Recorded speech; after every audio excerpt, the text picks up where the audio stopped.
Приветствую тебя на канале Bizarre World. Это новый выпуск про карты мира.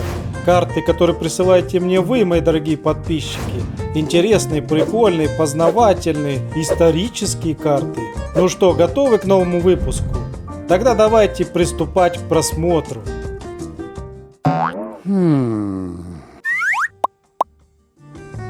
Ну что, друзья, давайте смотреть, что же у нас сегодня интересного такого.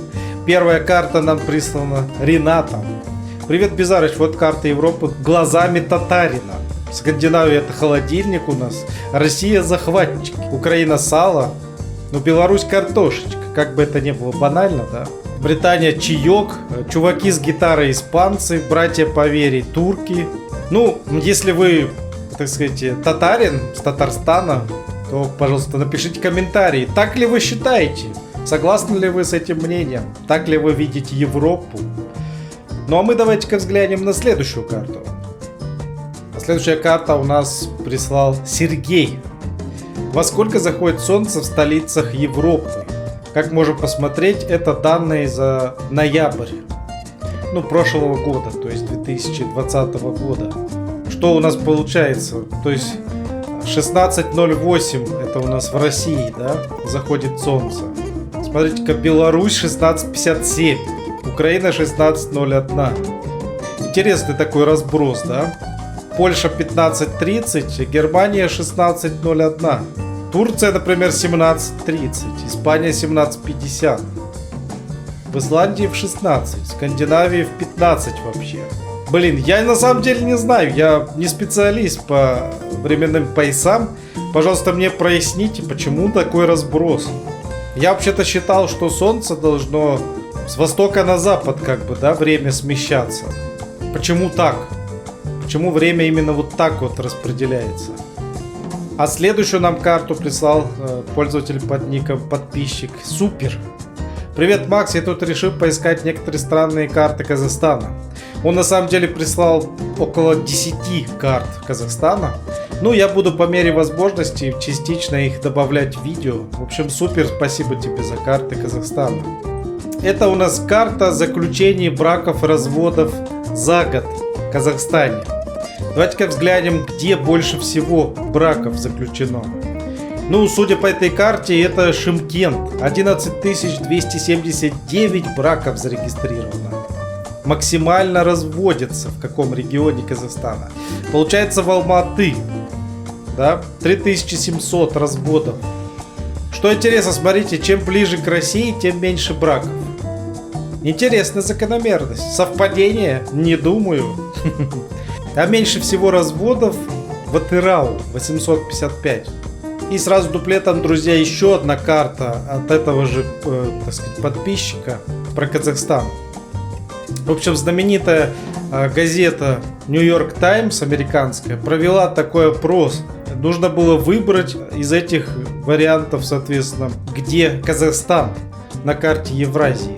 И вы удивитесь, лишь 37% людей смогли правильно угадать расположение Казахстана. А здесь, на секундочку, чтобы вы понимали, варианты, соответственно, Казахстан, Монголия, Иран и Непал. Представляете, кто-то указывал, что это Казахстан. Ну, для американцев, если, так сказать, Австрия с Австралией одно и то же. Словакия, Словения — это одна страна.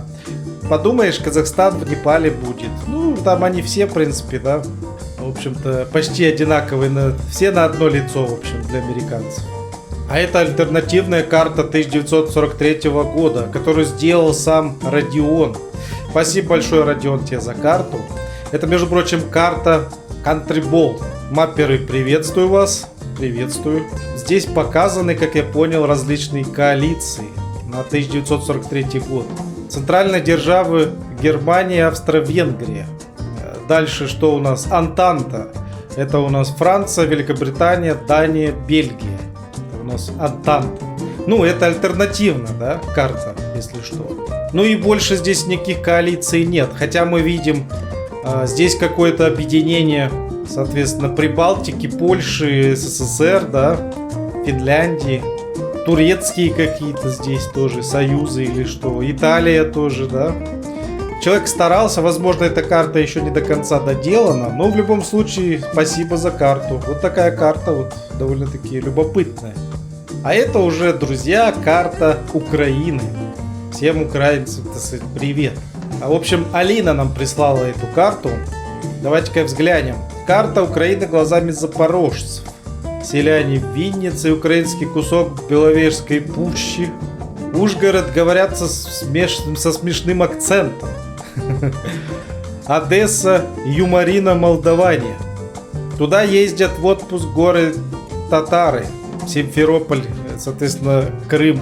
Но это, видимо, карта еще до всеми нами известных событий, да, с Крымом связанных. Куркули, это в Черкас. А Киев, все украинские деньги находятся там. Вы, наверное, кто с Украины, больше вам будет здесь понятно какой-то юмор, подколы и так далее. Ну, вот такая карта, да. Приветствую всех подписчиков, кто смотрит с Украины. Ну, а мы давайте следующую карту посмотрим. А следующая карта у нас от Нарвал-1. Максимальные температуры в Австралии, представляете? 45 градусов, центральная часть Австралии. Ну, здесь пустынно, здесь жарко. Ну, грубо говоря, это австралийская Сахара, да.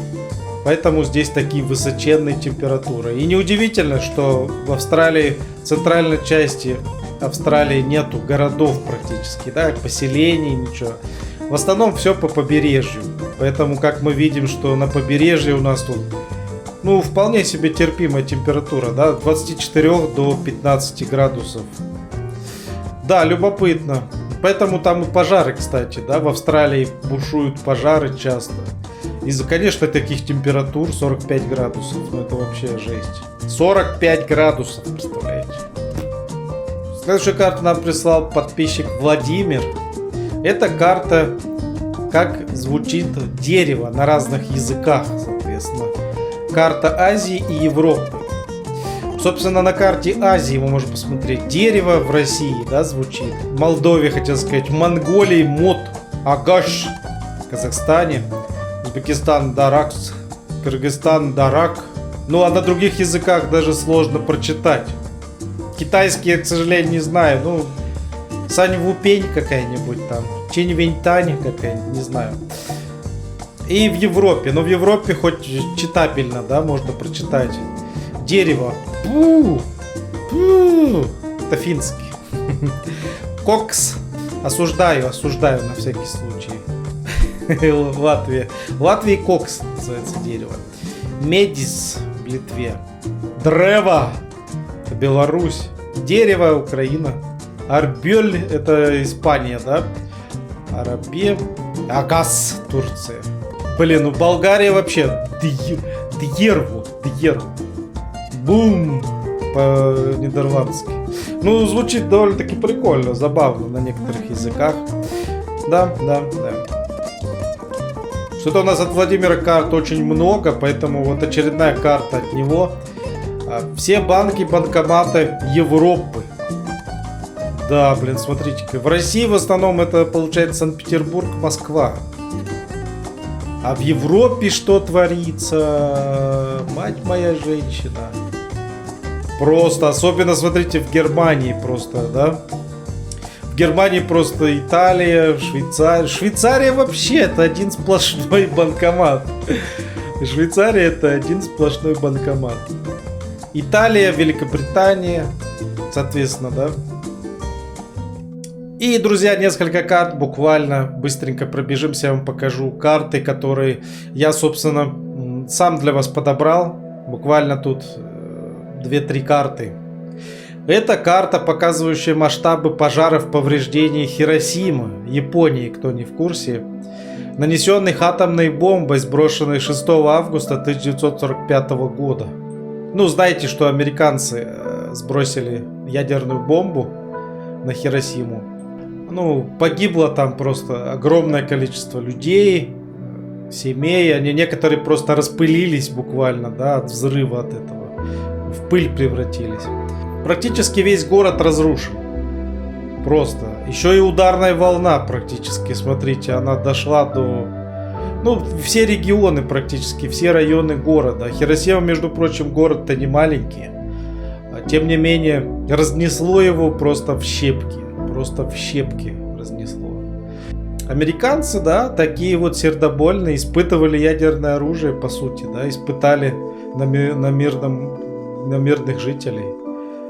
Да, возможно, это был акт устрашения, чтобы закончилась война, устрашение японцев, они капитулировали после этого, да, но, много но.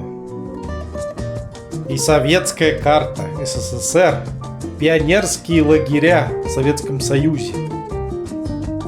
Любопытная карта, любопытная. Организации, то есть 50-летию Всесоюзного пионерской организации Ленина посвящается. Смотрите, сколько пионерских лагерей. Вот внизу. Численность пионерских организаций с 22 года 4000 было пионерских лагерей разных.